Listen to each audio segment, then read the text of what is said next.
5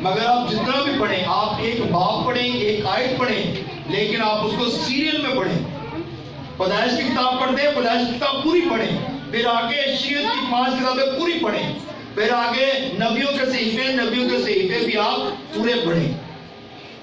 اور یسوع کی اگر انجیلیں آپ پڑھتے ہیں، چاروں انجیلیں، تو چاروں انجیلیں شروع سے پڑھیں، پھر کلام کی سمجھ لگے گی، ادروائز کلام کی سمجھ نہیں لگے گی۔ آپ صرف حصوں میں کتاب کلام کو پڑھیں گے اور اس کے بعد آپ کلام کی سمجھ نہیں رکھ سکیں گے۔ سو میرے عزیزو، ہمیں اس بات پہ غور کرنا ہے کہ خدا کا کلام ہمیں سچائی کے ساتھ پڑھنا ہے، اور دانیل جو ہمیں اس بات کی طرف توجہ دلاتا ہے، ہم آگے اس کے جو رویا ہے اس کو ہم کریں گے، بیان کریں گے۔ اس نے جو رویا دیکھی تھی، جو 4 جاندار دیکھے، 4 جانداروں کے بارے میں ہم سیکھیں گے، تو ہم اس بات پہ غور کرتے ہیں کہ ہمیں دانیل کی طرح ایماندار اور راست باز بننے کی ضرورت ہے اور پختہ ایمان رہنے کی ضرورت ہے۔ اگر وہ دن میں 3 بار دعا کرتا تھا تو ہمیں بھی دعا کرنے کی ضرورت ہے۔ اگر وہ 21 دن کا روزہ رکھ سکتا ہے تو ہم بھی ان 40 دنوں کے ایام میں ہم روزے رکھیں تاکہ خدا کے ساتھ ہماری مکمل اور پاک رہے۔ سو خدا اس کلام کی صلہ سے ہم سب کو